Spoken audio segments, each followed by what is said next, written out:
ઓળખ છે તો ગણતરી કેમ નહીં? દાહોદમાં ઓબીસીનો તીખો સવાલ, અલગ કોલમની કડક માંગ. દાહોદ વર્ષ 2026-27ની જાતિ આધારિત વસ્તી ગણતરી પહેલા દાહોદ જિલ્લામાં સામાજિક સમીકરણો ગરમાયા. એસસી અને એસટી માટે સરકાર દ્વારા અલગ ગણતરીની જોગવાઈ વચ્ચે હવે ઓબીસી સમાજે પણ પોતાની હકની લડત તેજ કરી. મુદ્દો સીધો છે, બંધારણમાં ઓળખ છે તો ગણતરી કેમ નહીં? દાહોદ જિલ્લા ઓબીસી સમાજના આગેવાનો દ્વારા જિલ્લા કલેક્ટર સુરભી ગૌતમને સત્તાવાર આવેદન આપી સ્પષ્ટ કહ્યું કે સરકારના પ્રચલિત નિયમો અને બંધારણીય જોગવાઈઓ મુજબ ઓબીસી વર્ગને પણ અલગ કોલમ અને વિકલ્પ આપવો ફરજિયાત છે. ભારતના બંધારણ મુજબ એસસી, એસટી અને ઓબીસી ત્રણેય વર્ગોને અલગ ઓળખ અને આરક્ષણનો અધિકાર પ્રાપ્ત છે.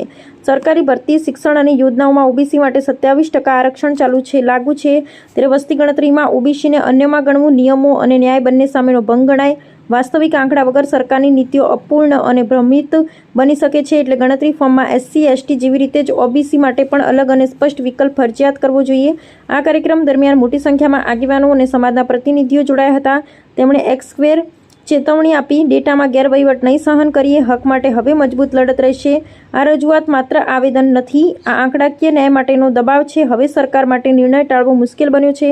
જો ઓબીસી માટે અલગ ગણતરીનો વિકલ્પ નહીં અપાય તો આ મુદ્દો રાજ્યવ્યાપી આંદોલનનું રૂપ લઈ શકે છે. અહેવાલ Kanubhai Patel, public India news. Jasubhai ગણાવાની અમે સત્યની સાથે. 27 વસ્તી ગણતરી કાર્ય ચાલી રહી છે ત્યારે 34 જેટલા કોલમો છે અને 34 જેટલા કોલમોની અંદર 13મા નંબરનું કોલમ એવું છે કે એસસી, એસટી અને અન્ય.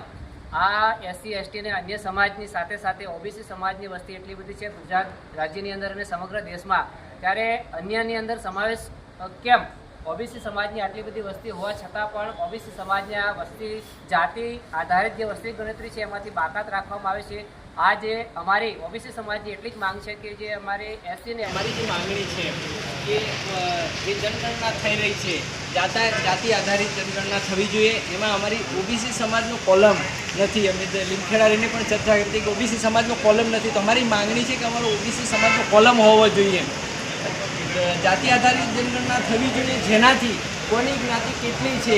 અત્યારે જે સરકાર દ્વારા અમુક જે ગ્રાન્ટો પણ ફાળવવામાં આવે છે તો કેવી રીતે ફાળવવામાં આવે છે, જાતિ આધારિત પણ ફાળવવામાં આવે છે. તો અમારી અહીંયા ગણના ના થશે તો દાહોદની અંદર અમારી જે ઓબીસી સમાજની જે વસ્તી છે એની જોડે અન્યાય થઈ શકે છે અને અન્યાય થઈ રહ્યો છે અને જોવાઈ પણ રહ્યો છે. તમારી માંગણી છે અમારો કોલમ આવવો જોઈએ, અમારો અવાજ છે ગુજરાત લેવલે. અને અમે આવતા સમયની અંદર જો અમને આ ન્યાય ના મળશે તો અમે દેશ લેવલે પણ ઓબીસી સમાજ સાથે મળીને આ માંગ કરીશું. નામ બોલો. મારું નામ છે દિનેશભાઈ બળવંતભાઈ કોળી, ગામ પાલી, તાલુકો લીમખેડા, જિલ્લો દાહોદ.